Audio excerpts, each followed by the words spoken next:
Suite et fin des finales nationales des jeunes chevaux et poneys d'attelage. Un concours où tous les niveaux de meneurs peuvent se rencontrer. Passionnés, entraîneurs, amateurs et même meneurs de niveau international. À l'acquisition de mon premier cheval, Winston, le cheval avec lequel je tourne à haut niveau, on est sorti sur le circuit à sa chef à 4 ans, à 5 ans. Il était champion de France à 4 ans et champion de France sur le cycle libre 3e année aussi. Grâce au circuit à sa chef, les chevaux acquièrent une certaine expérience sur un circuit adapté, ce qui fait que quand on arrive sur le circuit national, les chevaux sont déjà prêts mentalement, ils ont déjà fait diverses manifestations et ils sont prêts à tourner sur le circuit national avec déjà une certaine expérience. De l'expérience cette année, Guillaume Swing, son jeune KWPM, proposé à la vente, en aura acquis. Il s'impose dans la catégorie chevaux de sang en réalisant une maniabilité à 3 points et donc un total après les 2 épreuves de 84%. C'est un travail de longue haleine parce que souvent les chevaux on les a détectés, on les a recherchés, on va nous-mêmes les chercher en Hollande. Souvent c'est des chevaux qui n'ont pas du tout de travail, donc il y a une quantité de travail qui est assez importante. Donc c'est vrai quand on est fier, quand à moins d'1 an on arrive à les emmener sur une finale et à ce qu'ils soient classés parmi les meilleurs, c'est vrai que c'est une certaine fierté, oui. Brume de Chablis, menée par Clément Deschamps, termine 2e, avec un parcours sans faute, mais un total de 72,5%.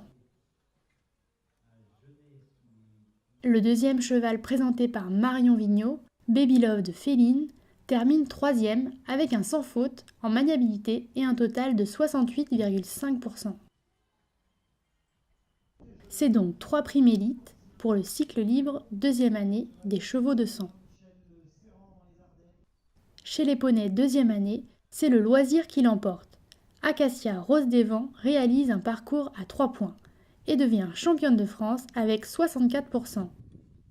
Pas de prime élite, mais peu importe. L'objectif, c'est de continuer à se faire plaisir. Et les petites filles, pareil. Monter, atteler, et on se fait plaisir. Ce sera 4 primes élites chez les chevaux de trait. Cooper de l'Étang s'impose face à Copain de Merlemont avec 76 contre 71%.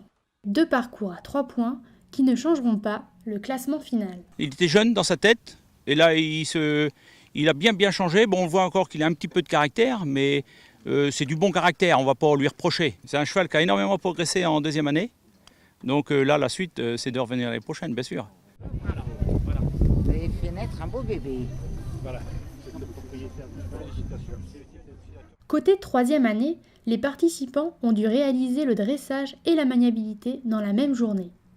Pas de prime élite chez les poneys, Azimut Maëlie, menée par Christelle Fremeau, remporte la victoire avec un total de 61% et décroche tout de même la prime très bon.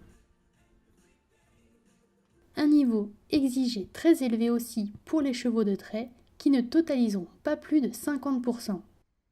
Il y a eu un changement de règlement SHF en début d'année pour se coller en fait le plus près possible du règlement international jeunes chevaux, pour avoir des chevaux français qui fassent la finale mondiale. Et puis donc on est bien dans l'optique qui est la promotion du cheval de sport.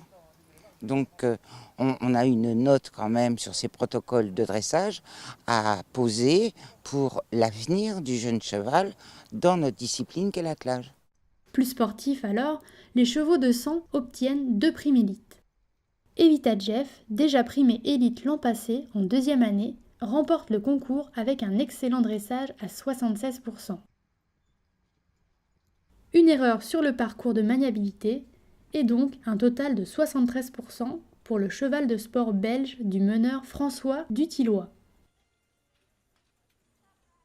La Benjamine des chevaux de sang, éolienne, menée par Pierre-Richard Legros, confirme la prime de 2015 et s'octroie l'élite avec un total de 71%. La grande semaine d'attelage à Compiègne, c'est fini. Rendez-vous l'année prochaine.